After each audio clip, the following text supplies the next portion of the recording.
ఓం గంగణపతే నమ. ఐం సరస్వత్యై నమ. శ్రీమాత్రే నమో నమ. క్రీం క్రీం మహాకాళికాయ నమ. క్లీం కృష్ణాయ గోవిందాయ గోపీజనవల్లభాయ నమో నమ. ఓం నమ శివాయ శివాయ గురువే నమో నమ. యా దేవీ సర్వభూతేషు మాతృరూపేణ సంస్థాః నమస్తస్యై నమస్తస్యై నమస్తస్యై నమో నమ. క్రీం మహాకాళికాయ నమో నమ. ద్రాం దత్తాత్రేయాయ నమో నమ. జయ గురు దత్తాత్రేయాయ నమ. యూట్యూబ్ ప్రేక్షకులకి అందరికీ కూడా నమస్కారం అండి. నేను పాలపర్తి గురునాథ శర్మ, జ్యోతిషం వాస్తు సిద్ధాంతిని. మీకంతా కూడా ఈ యొక్క గోచార ఫలితాలంతా కూడా విశ్లేషణ చేయడం జరుగుతుంది. గ్రహాల యొక్క స్థితిగతి, కలయిక, వాటి ప్రభావం అంతా కూడా వివిధ రాశుల వాళ్ళకి, మేషాది ద్వాదశ రాశుల వాళ్ళకి ఎటువంటి ప్రభావం చూపిస్తుంది, వాటి ప్రభావం వల్ల అదృష్టి యోగం ఏ రకంగా వస్తుంది, అష్టైశ్వర ప్రాప్తి ఏ రకంగా వస్తుంది.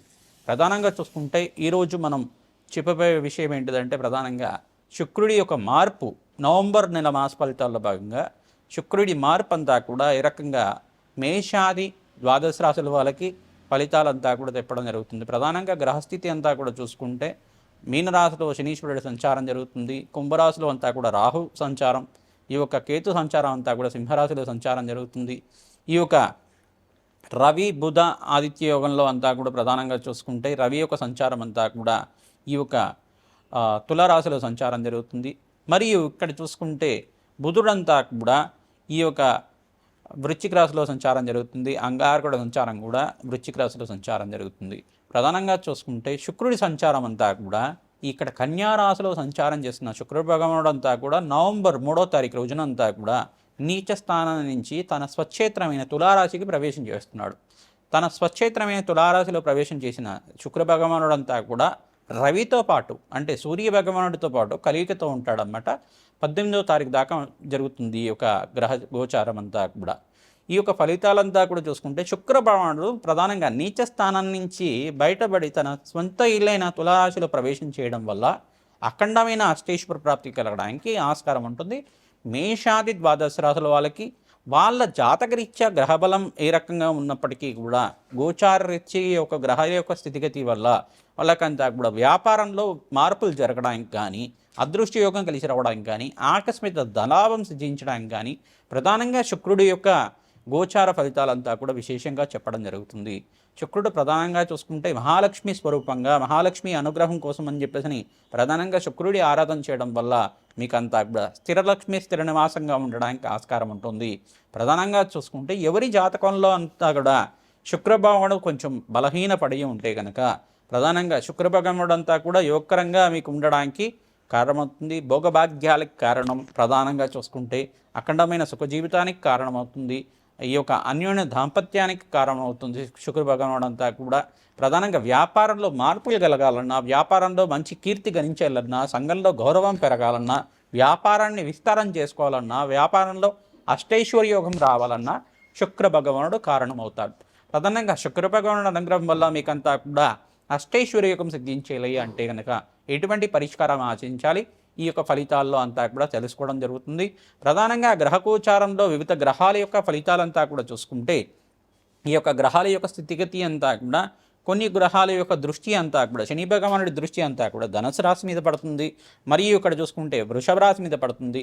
ఈ యొక్క బృహస్పతి సంచారం అంతా కూడా చూసుకుంటే బృహస్పతి సంచారం కర్కాటక రాశిలో ప్రవేశం చేసి డిసెంబర్ 5వ తారీఖు దాకా ఈ యొక్క ఉచ్చస్థానంలో సంచారం జరుగుతుంది. బృహస్పతి సంచారం అంతా కూడా అతిచారంలో సంచారం 48 రోజుల దాకా, అంటే మనకి డిసెంబర్ 5వ తారీఖు దాకా ఈ యొక్క 48 రోజుల దాకా ఈ యొక్క అతిచారంలో సంచారం జరిగిన తర్వాత మళ్ళీ తిరోగమనం జరిగి మిథున రాశిలో ప్రవేశం చేసి జూన్ 14వ తారీఖు దాకా ఉంటారన్నమాట. 2026 జూన్ 14వ తారీఖు దాకా ఉంటారు.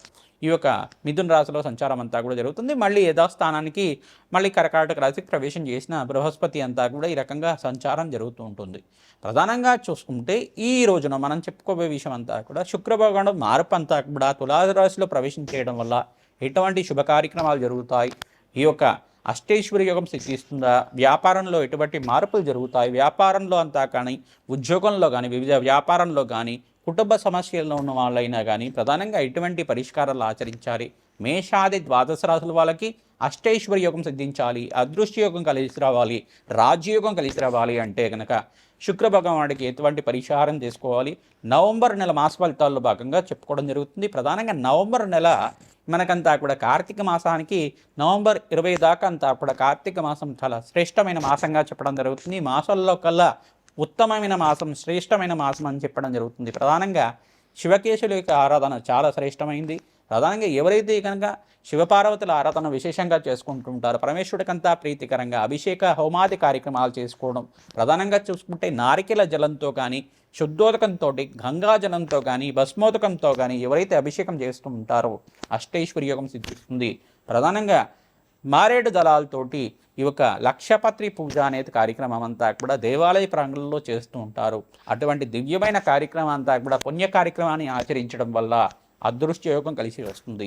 మహాలక్ష్మి ప్రీతికరంగా మారేడు దళాలతోటి, తులసి దళాలతోటి అర్చన విధానం చేయించుకోవడం వల్ల నిత్యమంతా కూడా మహాలక్ష్మీదేవికి అంతా కూడా త్రిసూక్త విధానంగా యజ్ఞాధికరతులు ఆచరించడం వల్ల, లక్ష్మీ కుబేర శాంతి హోమాది కార్యక్రమాలు చేయడం వల్ల అదృష్ట యోగం కలిసి వస్తుంది. ప్రధానంగా గోమాత సేవ ఎవరైతే నిత్యమంతా కూడా చేసుకుంటూ ఉంటారో మీకంతా కూడా ఆకస్మిక ధన లాభం, ధనయోగం సిద్ధించడానికి ఆస్కారం ఉంటుంది. మేషాది ద్వాదశ రాశుల వాళ్ళకి గోచారీత్యా శుక్రుడి మార్పు వల్ల ఎటువంటి ఫలితాలు వస్తాయో తెలుసుకుందాం. కుంభరాశి జాతకులకి నవంబర్ నెల మాస ఫలితాల్లో భాగంగా విశేష పుణ్యయోగము, అదృష్ట యోగం కలిసి రావడానికి శుక్రుడి మార్పు వలన ఎటువంటి లాభాలు గణించడానికి ఆస్కారం ఉంటుందో తెలుసుకుంటున్నాం. ప్రధానంగా శుక్రుడంతా కూడా తులారాశిలో ప్రవేశం చేయడం మీకంతా కూడా అదృష్ట యోగానికి కారణమవుతుంది.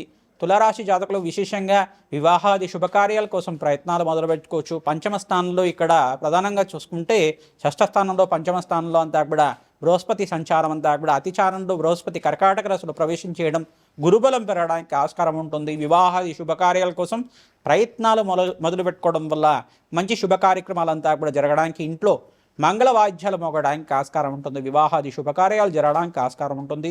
మంచి ప్రయత్నాలంతా కూడా మొదలు పెట్టుకుంటే మీకు ప్రధానంగా ఇక్కడంతా కూడా బృహస్పతి అంతా కూడా జన్మజాతకంలో బలంగా ఉండాలి, మరియు గోచారీత్య కూడా బలమంతా కూడా చేకూరుతుంది. కావున జన్మజాతకంలో పరిష్కారం ఆచరించి వివాహాది శుభకార్యాల కోసం ప్రయత్నాలు చేసుకుంటే కనుక మాసాంతంలో మంచి శుభవార్త వినడానికి ఆస్కారం ఉంటుంది. దత్తాత్రేయ కవచాన్ని పారాయణం చేసుకోవడం, ప్రధానంగా కార్తీక మాసంలో శివపార్వతుల కళ్యాణం అంతా కూడా ఆచరించడం అదృష్ట యోగానికి కారణమవుతుంది. ఆకస్మిక ధనలాభం, మంచి శుభ కార్యక్రమాలు, గృహయోగం అంతా కూడా సిద్ధించడానికి, భూసంపద లభించడానికి, శుక్రుడి మార్పు మరియు బృహస్పతి మార్పు వల్ల ఆకస్మిక ధనలాభం సిద్ధించడానికి, మహాలక్ష్మి స్థిర నివాసంగా ఉండడానికి ఆస్కారం ఉంటుంది. శ్రీసూక్త పారాయణ అంతా కూడా ఆచరించాలి.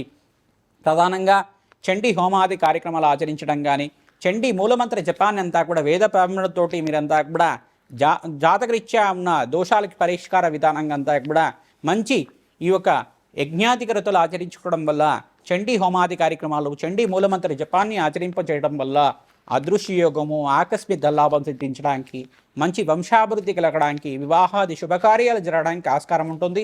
ప్రధానంగా వ్యాపారస్తులకంతా కూడా మాసాంతంలో మంచి లాభాలు గణించడానికి ఆస్కారం ఉంటుంది.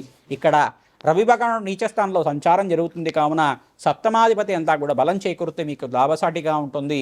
ప్రధానంగా సూర్య భగవానుడు ప్రీతికరంగా మీరంతా కూడా ప్రధానంగా ఈ యొక్క గోధుమలు దానం చేసుకోవడం, గోధుమ పిండి కానీ దానం చేసుకోవడం అదృష్ట యోగానికి కారణమవుతుంది. ఓం సూర్యాయ నమః, అర్కాయ నమః, మిత్రాయ నమః, భానవే నమః, పూషాయ నమః, మార్తాండాయ నమః, ప్రచండ తేజసే నమః, సర్వలోక పితామహాయ నమః, భానవే నమః, సవిత్రా సూర్యనారాయణ స్వామిని నమః నామాన్నంతా కూడా జపాన్ని ఆచరించండి. ఓం మిత్రాయ నమః నామాన్నంతా కూడా జపాన్ని ఆచరించుకోవడం వల్ల సంపూర్ణ శరీర ఆరోగ్యము, సూర్య భగవానుని అనుగ్రహం వల్ల మీకంతా కూడా రాజయోగానికి కారణమవుతుంది. ప్రతినిత్యం కూడా సూర్య భగవానునికి అర్ఘ్య ప్రదానం చేసుకోవడం, సూర్య నమస్కారాలు ఆచరించడం మీకంతా కూడా పరిష్కారం చెప్పడం జరుగుతుంది. అగ్నికి నవధాన్యాలు సమర్పించడం వల్ల అదృష్టయోగం కలిసి వస్తుంది. నవగ్రహ శాంతి కలుగుతుంది. నవగ్రహ శాంతి హోమాది కార్యక్రమాల్లో భాగంగా ఈ యొక్క శని భగవానుడికి, రవి భగవానుడికి, సూర్య భగవానుడికి మరియు శుక్రుడికి, అంగారకుడికి, రాహుకి జప హోమాది కార్యక్రమాలు జన్మజాతకం అంతా కూడా చూపించుకొని పరిష్కారం చేసుకోవడం వల్ల అదృష్ట యోగము, వ్యాపారంలో లాభాలు కలగడానికి, స్థానచలనం కూడా కలగడానికి, వ్యాపారంలో మంచి లాభాలు గణించడానికి, సర్వగ్రహదోష నివారణ కలగడానికి ఆస్కారం ఉంటుంది. జన్మజాతకమే ప్రధానమైన జాతకంగా ఉంటుంది. జన్మజాతక వశాత్తు మీరంతా కూడా పరిష్కారం ఆచరించడం, జాతకాన్ని జ్యోతిష పండితులతోటి మా ద్వారా మీరంతా కూడా పరిష్కారం చేయించుకోవడం వల్ల లాభాలు గణించడానికి దత్తాడి ప్రకారంగా మీకు అంతా కూడా కృష్ణారుడు జాతకంలో అంతా కూడా మీకు చెప్పడం జరుగుతుంది. అదృష్టయోగం కలిసి వస్తుంది. విపరీత లాభాలు గణించడానికి ఆస్కారం ఉంటుంది. స్త్రీలకు విశేషంగా మాసాంతంలో అఖండమైన ఐశ్వర్యయోగం సిద్ధించడానికి మీకంతా కూడా ఆవునే దీపారాధన, రావి చెట్టు దగ్గర ప్రతినిత్యం కూడా ఈ యొక్క దీపారాధన చేయడం, ఉసిరిక దీపదానం చేయడం, శాలిగ్రామ దానం అంతా కూడా చేయడం, శాలిగ్రామ దానం అంతా కూడా ఎవరైతే ఆచరిస్తూ ఉంటారో మీకంతా కూడా అఖండ లాభాలు సిద్ధించడానికి ఆస్కారం ఉంటుంది. అదృష్టయోగం కలిసి వస్తుంది. ప్రతినిత్యం కూడా అరుణాచలేశ్వరాయ నమః నామాన్ని జపాన్ని ఆచరించండి. అఖండ లాభాలు సిద్ధిస్తాయి. పుణ్యయోగం సిద్ధిస్తుంది. శివాభిషేకంలో భాగంగా చెరుకు రసంతో, ద్రాక్ష రసంతో, నారికేల జలంతో, దానిమ్మ జలంతో అంతా కూడా దానిమ్మ రసంతో ఎవరైతే అభిషేకం చేస్తూ ఉంటారో పంచామృత అభిషేకము, అన్నాభిషేకం చేయించుకోవడం వల్ల, శివపార్వతుల కళ్యాణం ఆచరించడం వల్ల అఖండ పుణ్యయోగం సిద్ధిస్తుంది. పుత్ర పౌత్రాది సమృద్ధి కలుగుతుంది. అష్టైశ్వర్య యోగం కలుగుతుంది. కోటి యజ్ఞాల ఫలితం కలుగుతుంది. శ్రీమాత్రే నమః.